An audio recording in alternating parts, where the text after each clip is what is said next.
Oi pessoal, professor Demos aqui falando, e nessa aula nós vamos continuar com o assunto da estática dos corpos. Essa é a segunda aula que vai tratar sobre a estática dos corpos extensos. Na aula passada nós discutimos a estática em um ponto material. Então vamos lá. A figura abaixo representa esquematicamente o braço e o antebraço de uma pessoa que está sustentado em um peso P. O antebraço forma um ângulo de 90 graus com o braço. FB é a força exercida pelo bíceps sobre o antebraço.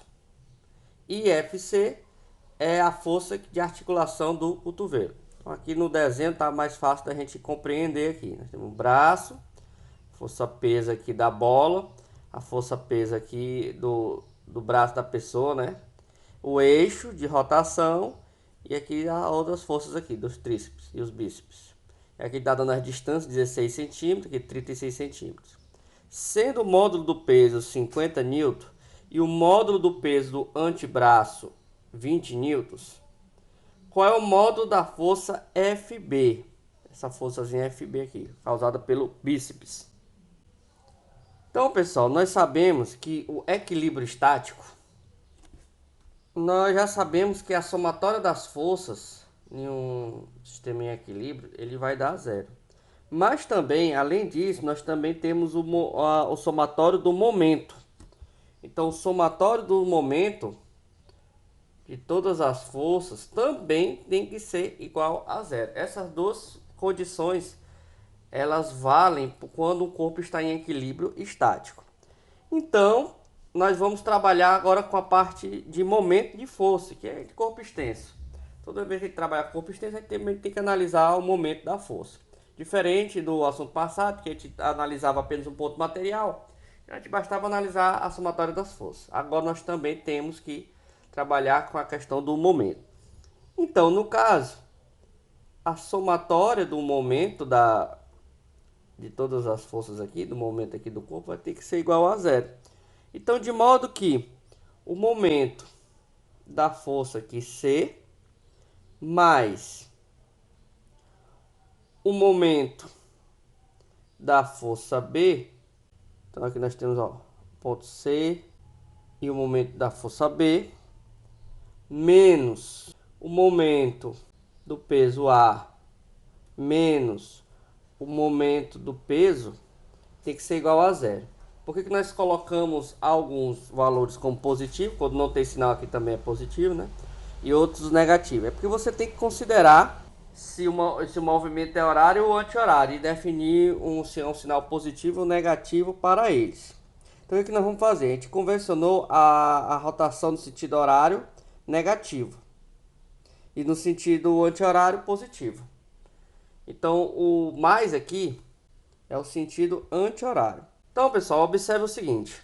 Se você analisar as forças FC e FB, elas tendem a fazer com que o corpo gire em um sentido aí diferente do PA e PB. Porque o PA e PB, eles vão tentar aqui, ó, ir para um lado e o PA e o P tendem a girar no sentido oposto. Então, a gente tem que convencionar os sinais. Então, de modo que, ó, o PA e o P, eles tendem a fazer com que o corpo gire em um sentido. Então, eles vão ter um sinal. Em compensação, os outros aqui em outro sentido. Então, aqui é outro sinal. Então, basta agora a gente calcular aqui o momento da força. Nós já sabemos que o momento é calculado pela força, se aqui é a força C, vezes essa distância C. Essa distância C é até o ponto de rotação, tá bom? É o ponto de rotação, mais essa aqui vai ser a força B, vezes, aí nós vamos precisar da distância aqui, do T, menos, aí nós temos o peso do A, vezes a distância desse ponto até o eixo de rotação, menos o P, vezes a distância P, isso tudo aqui igual a zero. Então, aqui, pessoal, a força C, ela está exatamente aqui, ó, no eixo de rotação, que vai ser, no plano cartesiano, seria o zero. Então, isso aqui a gente já pode cortar. Vou botar de outra cor aqui. esse aqui a gente corta, porque a distância vai ser zero. Vai ser zero, ele não vai influenciar na rotação. Já o B, ele tem uma distância aqui que é 4. Então nós temos que colocar a força B, vamos colocar aqui, força B vezes 4 centímetros. Se, professor, não é interessante de colocar em metros? Não, se você colocar todas as outras em centímetros, vai dar certo, porque uma unidade vai cancelar com outra. Mas na dúvida, eu aconselho colocar em metro. Aqui a gente vai cancelar, a gente não vai precisar. Então, a força B, a gente quer descobrir essa força B aqui, a força do bíceps aqui. Menos, quem é o peso A? O peso A, ele dá na questão. O peso A aqui, ele vai ser de 20 vezes. Essa distância aqui é 16 centímetros. Menos o peso da bola. O peso da bola, ele dá na questão aqui, ó, 50 newtons. Vezes a distância aqui é de 36, ó. Observe aqui, ó, 36 do ponto de rotação. Centímetros. Isso tudo igual a zero. Olha, como está todo mundo multiplicado por centímetro, dá para cortar esse centímetro. Então, não precisa transformar para metro. Então, se você isolar aqui o B, né? Vai ficar 1.800 mais 320 dividido por 4. Passa os dois para cá, multiplicando, né? E aí, esse 4 está multiplicando, passa dividindo. Portanto, a força aqui vai dar 530 newtons. Resposta aí, letra E.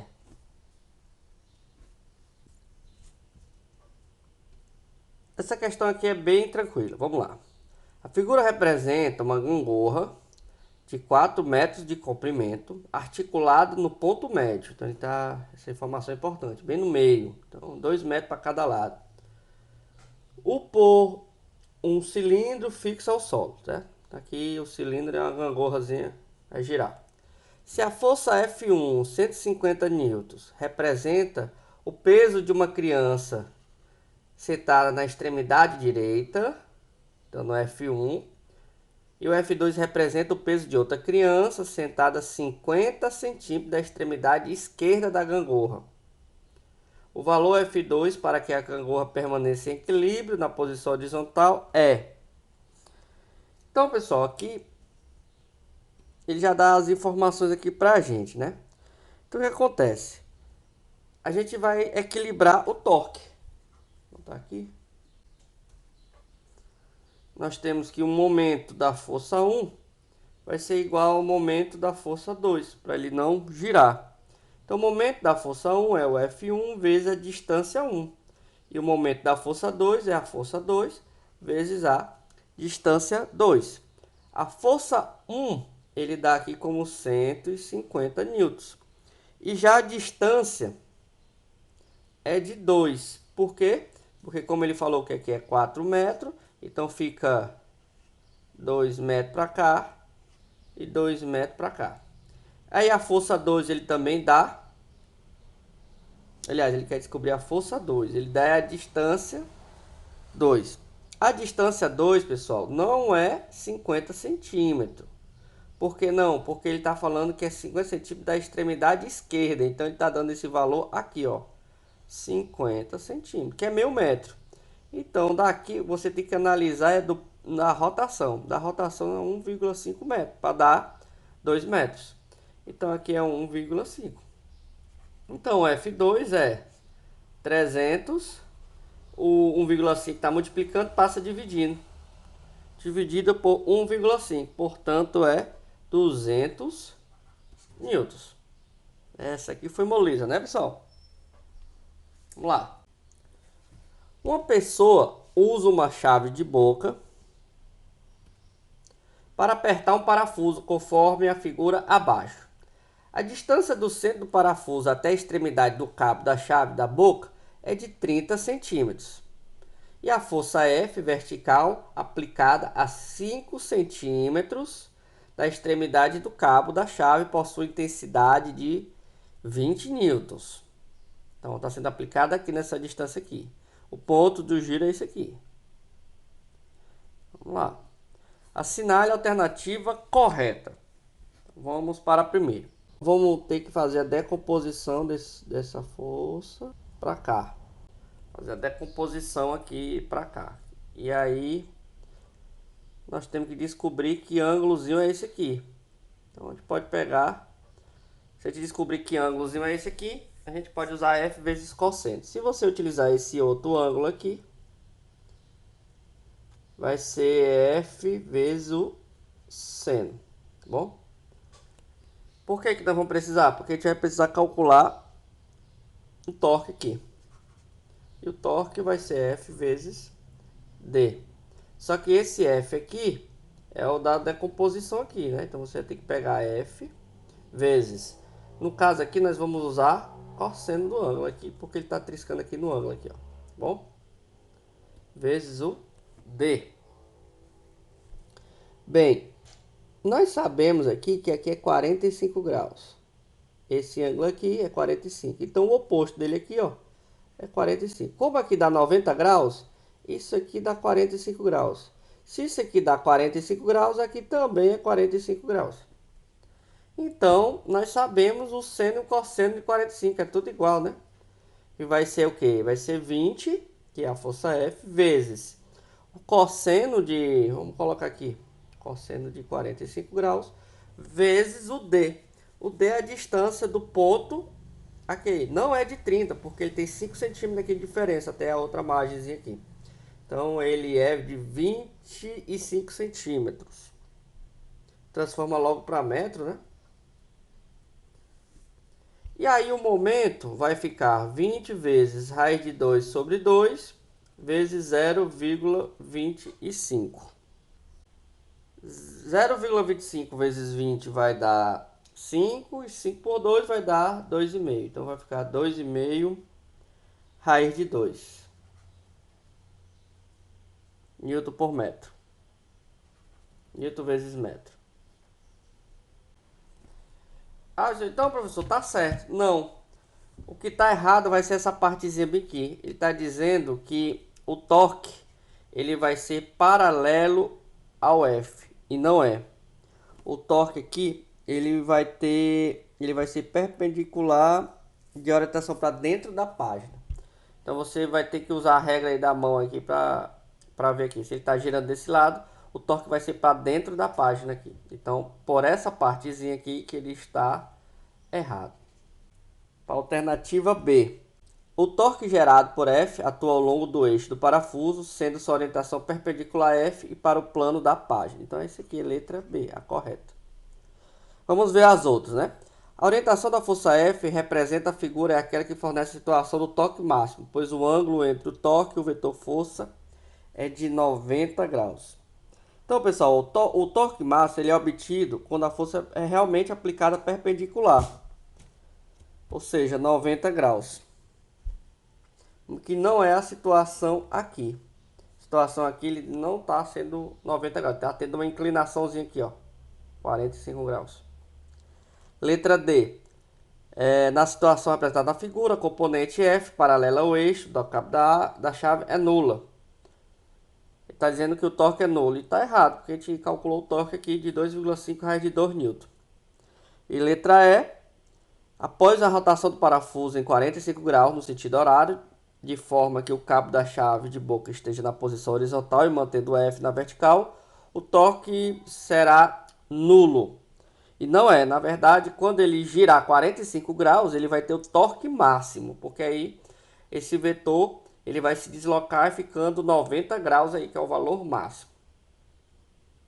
Então, também está errado. Bom, tome cuidado, pessoal, que aqui a gente utilizou esse ângulozinho aqui, tá bom? Mas geralmente nas fórmulas a gente usa o seno de θ, porque a gente geralmente trabalha com o ângulo entre essa distância F e D. Mas no caso aqui, como é 45, não interferiu aqui na questão.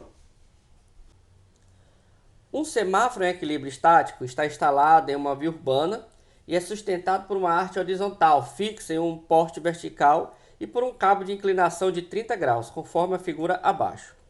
Em relação à distribuição e à intensidade das forças que atuam no ponto X, então ele quer saber no ponto X. É correto afirmar que, vamos lá, alternativa A, o semáforo é mantido em equilíbrio devido à atuação exclusiva de duas forças no ponto X e uma força vertical representada pelo vetor força-peso no semáforo e outra tração orientada ao longo do cabo. Então, pessoal, essa afirmativa está falsa, porque existe mais forças envolvidas aqui nesse ponto, além das mencionadas, que, por exemplo, nós temos o peso da arte, que não foi considerado pelo cabo, por exemplo. Então, ele desconsiderou aqui o peso do cabo. Não é só o peso do semáforo, tem o peso do próprio cabo aqui, que está dando o torquezinho aqui. Então, essa alternativa aqui está errada. A outra, a força-peso e a componente vertical da força de tração orientada ao longo do cabo formam um par de ação e reação e conforme a terceira lei de Newton. Não é, pessoal, aqui está errado.